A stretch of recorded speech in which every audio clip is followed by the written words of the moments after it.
Teaching मित्रा के YouTube channel में आप सभी साथियों का स्वागत है। तो दोस्तों, कैसे हैं आप लोग? आप लोगों की पढ़ाई कैसी चल रही है? मैं एक नए टॉपिक के साथ उपस्थित हूं और आज का हमारा टॉपिक पर्यावरण एवं शिक्षा शास्त्र के अति महत्वपूर्ण प्रश्नों को आज के सेट में शामिल किया गया है। आज का हमारा सेट नंबर 10 है। इससे पहले हम 9 सेट करवा चुके हैं। आप हमारे YouTube चैनल के प्ले लिस्ट में जाकर वहां से हमारी पिछली सभी वीडियो को देख सकते हैं। वहां मैंने CDP मैथ दोनों का पेपर 1 एंड पेपर 2 जो दोनों में आपको काम आएगा, उसके बाद EVS, इसका मैं जो सीटेट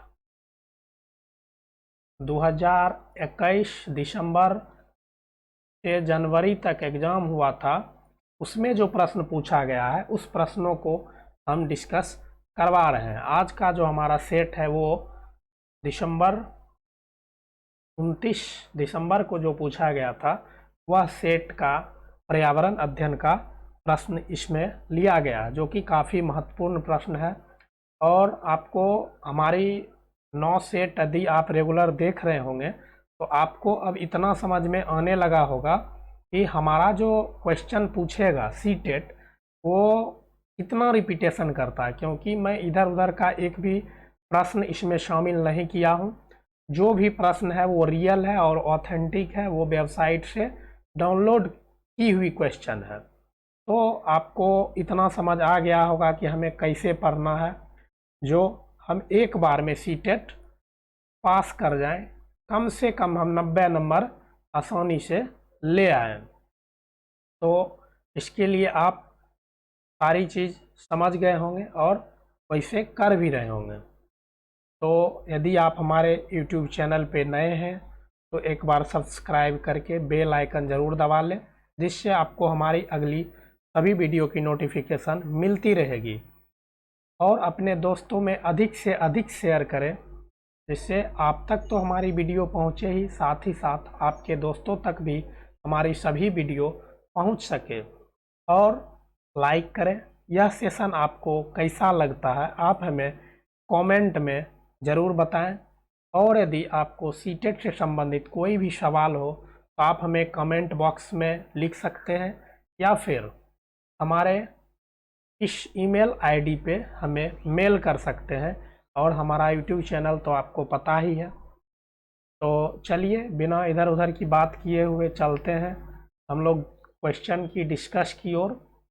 तो आज के सेट का पहला क्वेश्चन है कि कक्षा 5 में पाठ किसके जंगल पर चर्चा करने के लिए अध्यापिका ने सूर्यमणि के किस्से को सुनाया और उसने एक केंद्र त्वरांग की स्थापना की थी जो कि देखता था। यहाँ पे जमीन होगा। तो यह जो कक्षा 5 में एक पाठ दिया गया है, इसके जंगल पर चर्चा करने के लिए अध्यापिका ने सूर्यमणि के किस्से को सुनाया, जिसमें उसने एक केंद्र त्वरांग की स्थापना की थी जो कि देखता था। यह क्या देखता था? यह जो त्वरांग था यह क्या देखता था?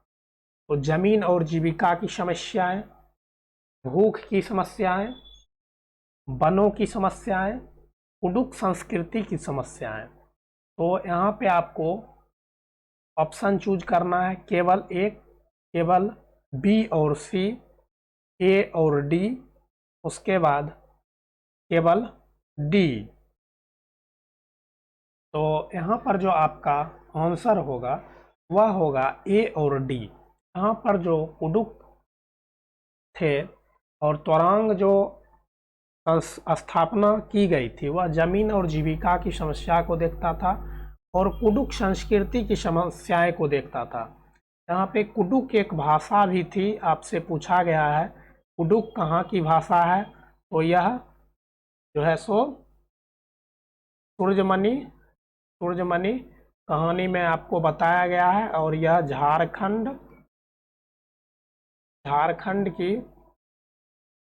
झारखंड की भाषा है। इसमें सूर्यमणि एक साहसी बेटी की कहानी है, जिसने आदिवासी क्षेत्र में पहली बार उसने बीए पास किया था, और वह जो है सो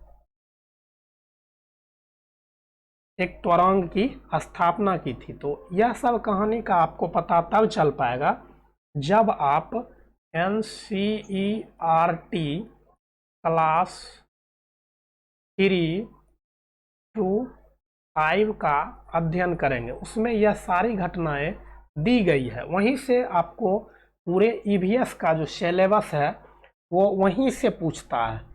जो भी कंटेंट आपसे पूछा जाएगा वो 3 to 5 का जो बुक है उसी से आपसे पूछा जाएगा। मैं बहुत जल्द ही इस पे क्लास देने वाला हूं। आपको क्लास 3 to 5 का जो भी NCERT है EVS का, वो मैं लाइन बाय लाइन पढ़ा दूंगा।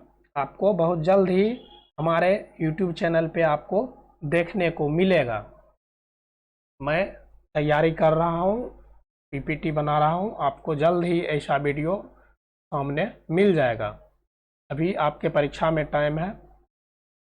तो चलिए अगले प्रश्न पे हम चलते हैं। अब है, निम्नलिखित में से किसके सहयोग से भावना से कार्य करने का अभिप्राय सीखा जा सकता है? भावना अर्थात इमोशन बच्चों के अंदर कैसे आएगा, किस प्रकार के कार्य करने से उसमें वह सीख पाएगा? परिवार, खेल और परिवार समाज और खेल, प्रतियोगिता आयोजित करना। तो यहाँ पे जो आपका आंसर होगा वह होगा परिवार समाज और खेल। देखिए, जब भी बच्चे के अंदर इमोशन आएगा तो वो किसी एक एस्पेक्ट से नहीं आएगा, वह परिवार की परिस्थिति, परिवार से जुड़ के रहेगा, उसमें उसे इमोशनल भाव आएगा, भावना का विकास होगा। उसके बाद समाज के अंतर्गत और खेल में। तो आपका जो आंसर होगा वो 2 का C होगा, परिवार समाज और खेल।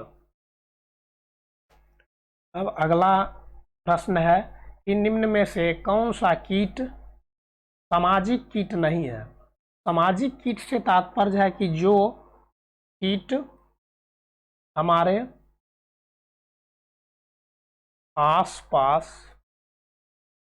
आसपास नजर आते हैं,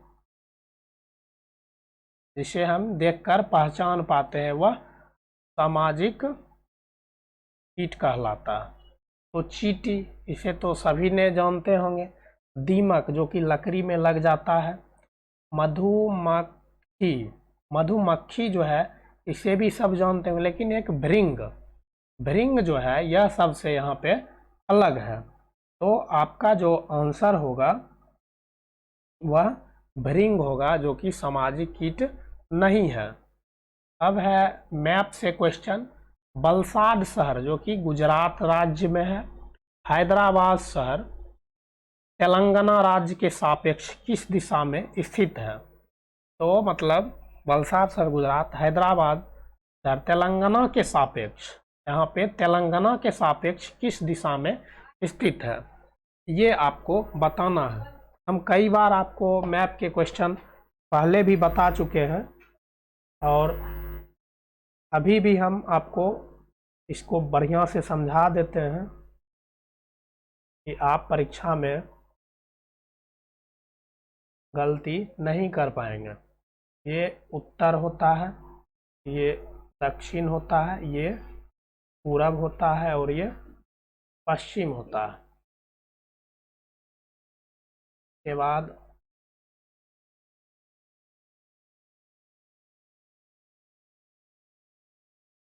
एक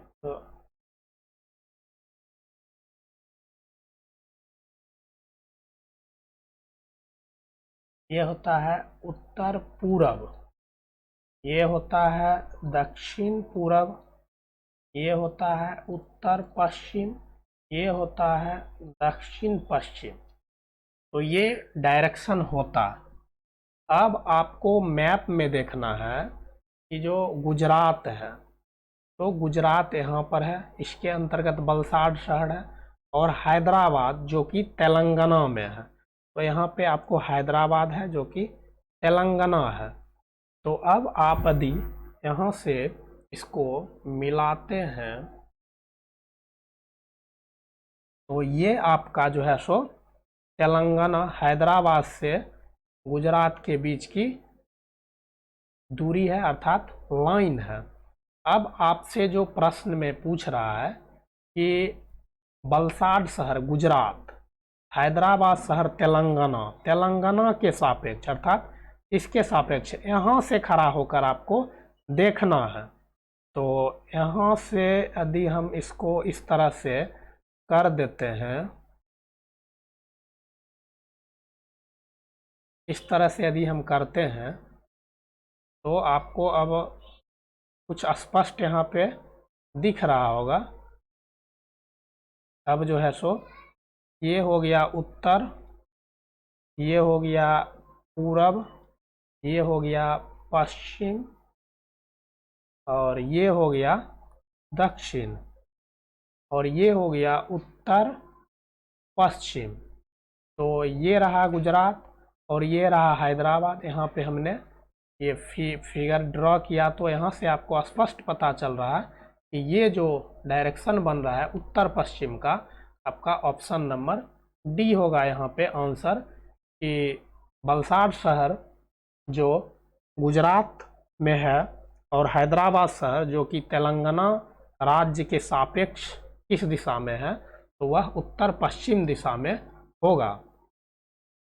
लेकिन यदि आपसे प्रश्न पूछ लेता कि गुजरात के सापेक्ष तेलंगाना किस डायरेक्शन में है, तब यह प्रश्न का आंसर चेंज हो जाता और वह होता दक्षिण पूर्व की डायरेक्शन में। तो इसको आप समझ गए होंगे। ऐसे प्रश्न आपसे 1 नंबर के पूछे जाएंगे और वहाँ पे ये मैप आपको नहीं दिया जाएगा। मैप हम आपको समझाने के लिए यहाँ पे दिखा रहे हैं, तो आपको एक बार मैप ठीक प्रकार से देख लेना है। अब निम्नलिखित में से कौन सी मुद्रा अबू धाबी में प्रचलित है? तो यहाँ पे डॉलर है, डॉलर कनाडा, ऑस्ट्रेलिया, अमेरिका, यहाँ पे डॉलर चलता है। उसके बाद रुपया, भारत, भारत के बाद नेपाल, पाकिस्तान, श्रीलंका और भी कुछ देश हैं। उसके बाद दिरहम। तो आपका जो आंसर होगा वो होगा दिरहम, अबू धाबी, संयुक्त अरब अमीरात, संयुक्त अरब अमीरात। के बाद टका, यह है बांग्लादेश, बांग्लादेश की मुद्रा। बांग्लादेश की राजधानी ढाका है, ढाका से आप टका को याद रख सकते हैं। तो यह प्रश्न पूछा गया है 29 दिसंबर 2021 सीटेट पेपर 1 में। सीटेट पेपर 1 में यह क्वेश्चन पूछा गया है। तो आपको मुद्रा भी याद रखना पड़ेगा, नहीं तो आपको 1 नंबर वहाँ गंवाना पड़ जाएगा। तो इसको भी आप ध्यान में रखिएगा। इसे भी ज़्यादा टफ तो नहीं, बस थोड़ा मोड़ा पूछ लेता है, जैसे हाँ डॉलर, रुपया, दिरहम, टका, 1-2 और है, आप उसको भी देख लीजिएगा। अब है चराव नृत्य में व्यक्ति बांस की डांडियों को पकड़कर युग्मों में एक दूसरे के आमने सामने जमीन पर बैठते हैं। जैसे ही ढोल बजता है बांस को जमीन पर गिरा दिया जाता है। नर्तक बांस की डांडियों के अंदर बाहर पैर रखते हैं और कूदते हैं और ताल पर नाचते हैं। निम्नलिखित में से कहाँ पर चेराव नृत्य किया जाता है? तो यह जो चेराव नृत्य है यह मिजोरम में किया जाता है। चेराव नृत्य मणिपुर में जो है वह होता है बांस नृत्य। बांस नृत्य होता है जो कि बांस नृत्य होता है। उसके बाद मिजोरम में जो होता है वह होता है ये आपका चेराव। मिजोरम में जो होता है वो चेराव होता है। बांस में जो होता है ये कुकी जनजाति के लोग करते हैं। उसके बाद असम की बहू, इस तरह से याद रख सकते हैं। असम में बिहू नामक नृत्य होता है, तो आप याद रख सकते हैं असम की बहू। और ओडिशा में ओडिसी नामक होता है जो कि शास्त्रीय नृत्य है। तो आप समझ गए कि मणिपुर में जो होता है वो बांस नृत्य होता है। उसके बाद मिजोरम में चेराव नृत्य होता है जो कि आपसे प्रश्न में पूछा गया। उसके बाद असम में बिहू होता है, असम की बहू। आप इस ट्रिक से याद रख सकते हैं, असम की बहू, इसे याद रख सकते हैं बिहू नृत्य को। और ओडिशा के लिए ओडिसी जो कि शास्त्रीय नृत्य है यह वहाँ पे होता है। तो यह सेशन आपको कैसा लगता है आप हमें लाइक और कमेंट करके ज़रूर बताएं, और ज़्यादा से ज़्यादा शेयर करें। यदि आप देख रहे हैं अभी तो एक बार शेयर कर दीजिए अपने दोस्तों और ग्रुप में, और जो भी सीटेट की तैयारी कर रहे हैं, क्योंकि यदि आप शेयर करते हैं तो ज़्यादा से ज़्यादा लोग हमारे इस सेशन से जुड़ पाएंगे। अब है भारत के निम्नलिखित राज्यों में से ब्रह्मपुत्र नदी कहाँ से होकर बहती है? भारत के निम्नलिखित राज्यों में से ब्रह्मपुत्र नदी कहाँ से होकर बहती है? तो यह जो होगा, इस प्रश्न को करने के लिए आपको जो नदी का मैप है हम उसे इसमें लिए हुए हैं। हम आपको पहले मैप में दिखाते हैं कि ब्रह्मपुत्र नदी कहाँ पर है। तो यहाँ पे ब्रह्मपुत्र है। यह जो गंगा है यह जब बंगाल से आगे बढ़ता है तो इसी का नाम ब्रह्मपुत्र दिया जाता है। तो यह असम अरुणाचल प्रदेश ऐसे देखिए गया है, ऐसे करके यहाँ से ये इधर मिला हुआ है बांग्लादेश में। तो यहाँ पे आपका ब्रह्मपुत्रा नदी है। तो यहाँ पे जो आपका आंसर होगा वो होगा असम और अरुणाचल प्रदेश।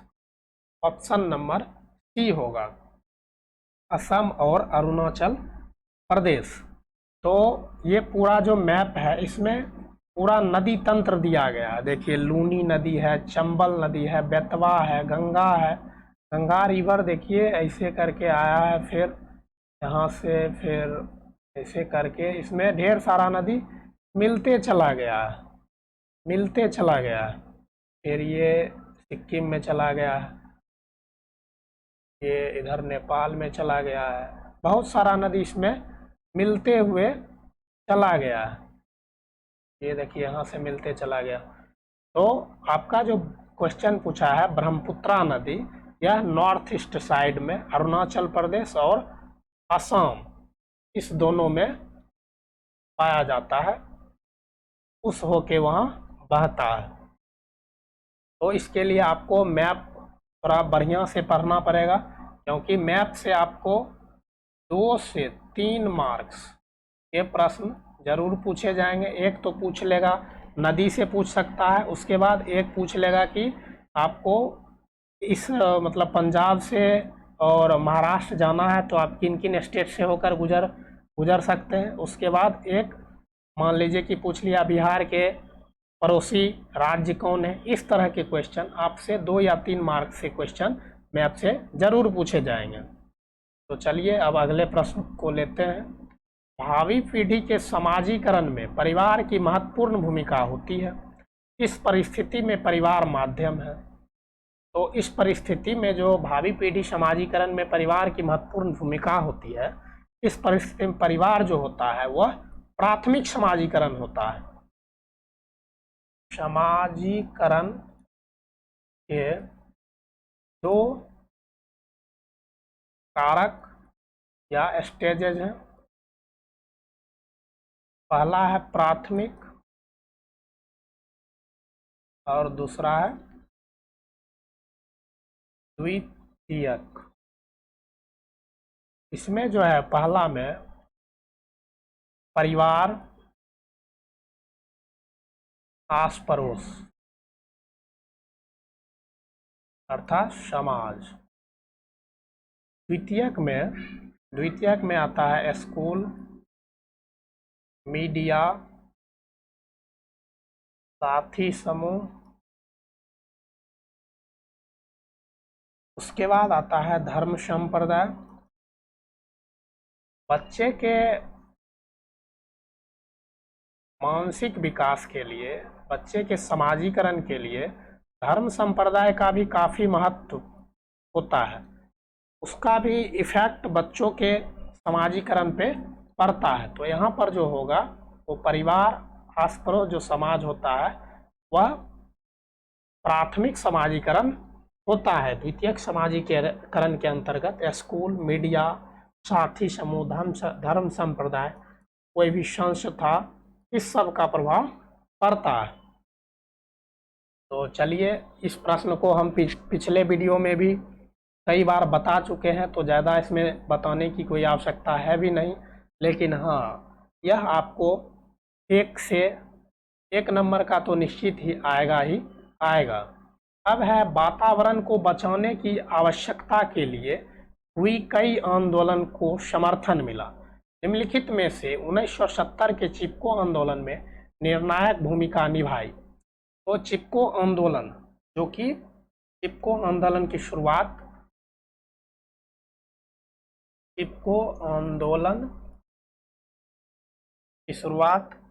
सुंदरलाल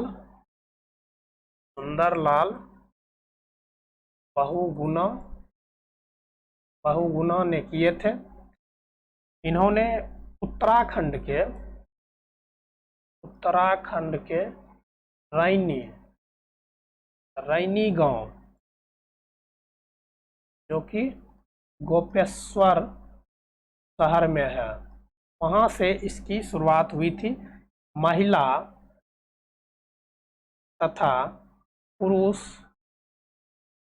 पैरों से चिपककर उनको उनकी रक्षा किए थे। तो ये जो आपका होगा सुंदरलाल बहुगुणा। अब है मेघा पाटेकर और बाबा आमटे। तो नर्मदा आंदोलन जो कि 1989 में हुआ था, इसमें बाबा आमटे तथा मेघा पाटेकर, इन दोनों ने अहम भूमिका निभाई थे। और यह जो आंदोलन था नर्मदा को बचाने को लेकर 1989 में शुरू किया गया था। उसके बाद एक था अपिक्को आंदोलन।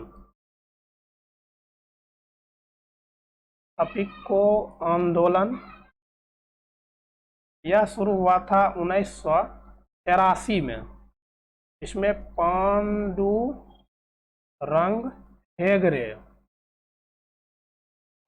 हेगड़े इसकी शुरुआत कर्नाटक से हुई थी। इसकी शुरुआत कर्नाटक से हुई थी। तो आप समझ गए होंगे यह 3 जो आंदोलन है, यह आपसे प्रश्न इससे पूछता है चिपको आंदोलन या फिर नर्मदा आंदोलन के प्रणेता कौन थे, तो बाबा आमटे और मेघा पाटेकर। अपिक्को आंदोलन के प्रणेता कौन थे, तो पांडुरंग हेगड़े। तो यह क्वेश्चन भी काफी महत्वपूर्ण है, आप इसे देख लीजिएगा, कहीं पे लिख के रख लीजिएगा। जितना भी हम आपको ऑप्शन का एक्स्ट्रा जो भी हम लिखाते हैं वो आपको एक कॉपी में ठीक से लिख के रखना चाहिए, जिससे आपको एग्जाम के टाइम में ये सब महत्वपूर्ण क्वेश्चन है, इसमें आपको एक बार पढ़ लेने के बाद वहाँ पे दिक्कत नहीं होगा। अब क्वेश्चन है, महाराष्ट्र, मध्य प्रदेश और गुजरात में बड़े बांधों के निर्माण के कारण स्थानीय व्यक्तियों को अपने प्राकृतिक आवास को छोड़ना पड़ा, इस प्रकार की गतिविधि को क्या कहते हैं। अर्थात जब वहाँ पे बांध बनाना शुरू किया गया तो जो व्यक्ति वहाँ पे रह रहे थे उन्हें उस आवास को छोड़ना पड़ा। तो इस तरह की जो गतिविधि होती है, इस गतिविधि को क्या नाम दिया जाता है, आपसे प्रश्न ये पूछ रहा है। तो इस तरह की जो गतिविधि होती है वह विस्थापन कहलाता है, अर्थात एक जगह से दूसरे जगह वह जाके स्थापित हो जाना, वह विस्थापन कहलाता है। अब आपका क्वेश्चन है, हमें पके हुए भोजन को खुला या फ्रीज में रखे लंबी अवधि के लिए नहीं छोड़ना चाहिए। निम्नलिखित में से कौन सा कारक पके हुए भोजन को बेकार करने के लिए जिम्मेदार है। तो कोई भी जो भोजन है बना हुआ है उसे खुला या फ्रीज में ज़्यादा दिन तक हम यदि रख देते हैं तो वह खराब हो जाता है। वह खराब जो होता है, बेकार जो होता है, वह किस कारण से होता है, तो कीट का उस पर कोई प्रभाव नहीं पड़ता है। विषाणु, ये वायरस, ये तो अलग चीज़ है, ये तो अभी पूरा कोविड-19 के समय काफ़ी कोहराम मचाया। उसके बाद फफूंद, ये जो होता है बेकरी उद्योग, अर्थात पाव रोटी में होता है, डबल रोटी जिसको बोलते, उसमें फफूंद लग जाता है। इसका जो होगा वो होगा जीवाणु जो होता है बैक्टीरिया के कारण हमारा भोजन लंबे समय तक रखने के कारण खराब हो जाता है। और वायरस जो होता है, वायरस तो कई प्रकार के होते हैं और यह बहुत ही खतरनाक बीमारी को जन्म देते हैं और ये पूरी मानव प्रजाति को बहुत ज़्यादा नुकसान पहुंचाते हैं। तो यह वायरस जो है सो यह नहीं होगा। भोजन को जो बेकार बनाते हैं उसमें जीवाणु बैक्टीरिया लग जाते हैं।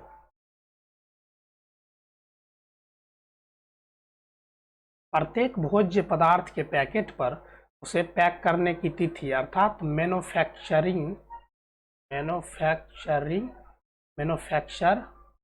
डेट दिया जाता है। जिस दिन बनाया जाता है, पैकिंग होता है, उस दिन का डेट, क्योंकि प्रत्येक भोज्य पदार्थ की अपनी शेल्फ आयु होती है। भोज्य पदार्थ के प्रक्रमण और पैकिंग की अवधि में कई परिरक्षकों का उपयोग किया जाता है।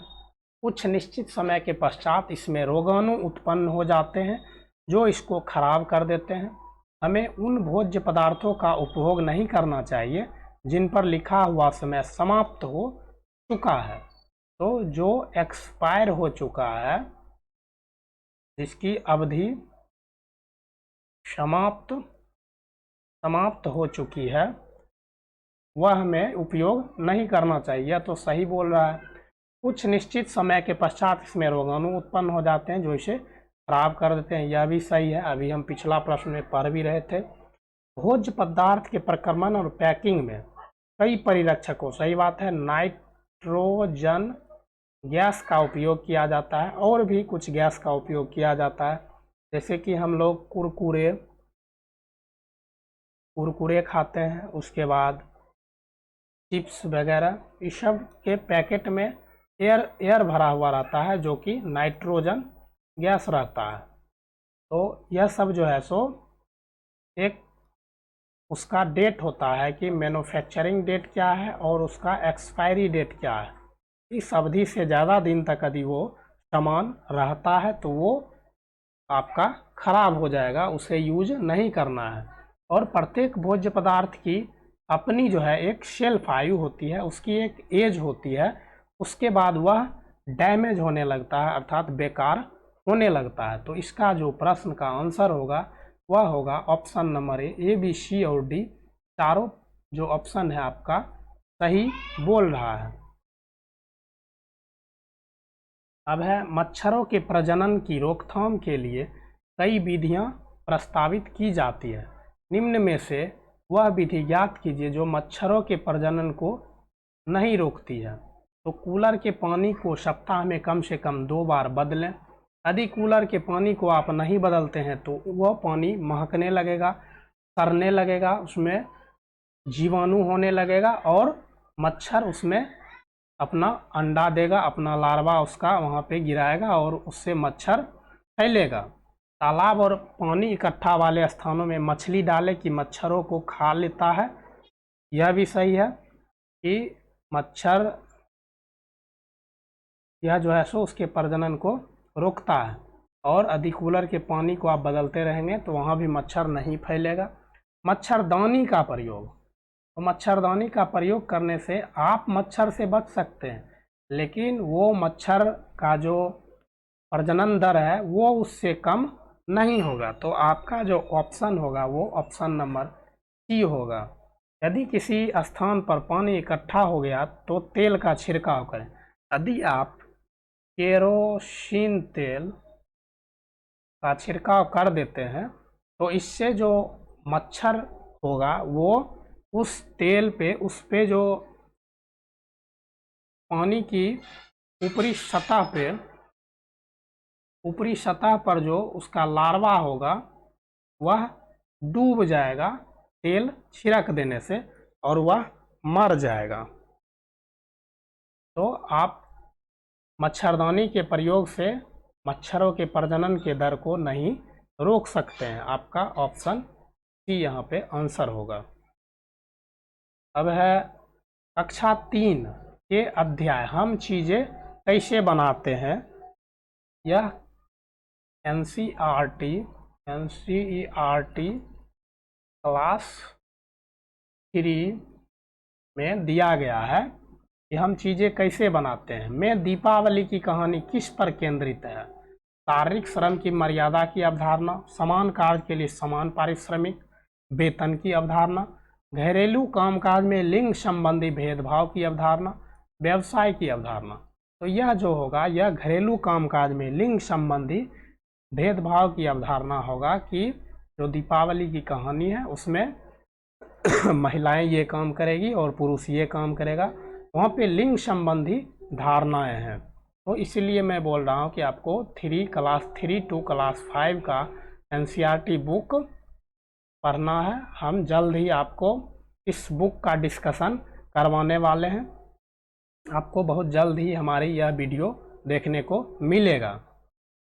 चलिए आज के सेशन का लास्ट प्रश्न है।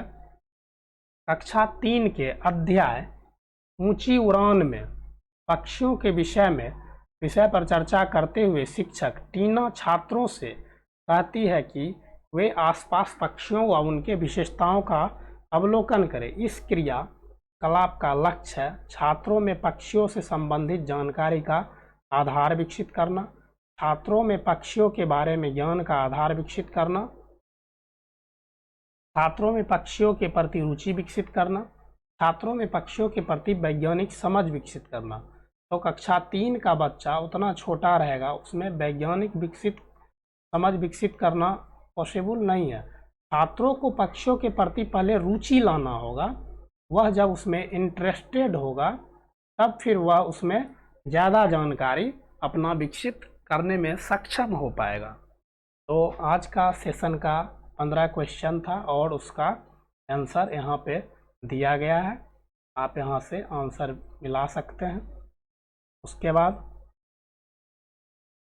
यदि आप हमारे YouTube चैनल पे नए हैं तो सब्सक्राइब करके बेल आइकन ज़रूर दबा लें, जिससे आपको हमारी अगली सभी वीडियो की नोटिफिकेशन मिलती रहेगी। और ज़्यादा से ज़्यादा शेयर भी करें। और यह सेशन आपको कैसा लगता है हमें लाइक ज़रूर करें और कमेंट करके बताएं। और यदि सीटेट से संबंधित कोई भी सवाल आपके मन में हो तो आप हमें कमेंट सेक्शन में कमेंट लिख सकते हैं, या फिर हमें इस ईमेल आईडी पे मेल कर सकते हैं।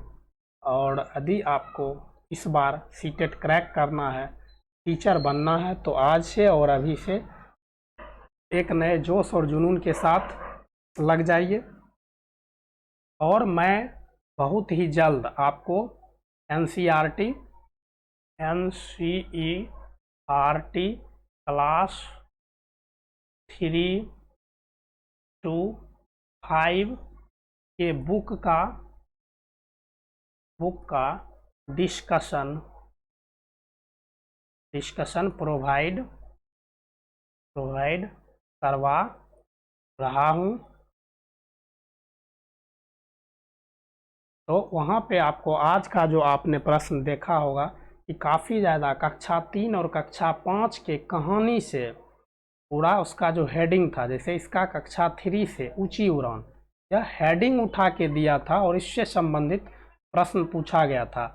और यह जो है एक शिफ्ट 29 का जो यह शिफ्ट है, इसमें लगातार यह 5 से 6 प्रश्न पूछा है। तो इसलिए आपको एनसीईआरटी का डिस्कशन कराना हमें लगा कि काफ़ी ज़रूरत है, इसलिए मैं आपको जल्द ही प्रोवाइड कराऊंगा। तो चलिए, ज़्यादा से ज़्यादा सेशन को शेयर कर दिया कीजिए और लाइक कर दिया कीजिए। और अभी तक सब्सक्राइब नहीं किए तो ज़रूर कर लें। मिलते हैं हम अगली वीडियो में, तब तक के लिए बाय बाय, टेक केयर, अपना ख्याल रखें और पढ़ाई करते रहें।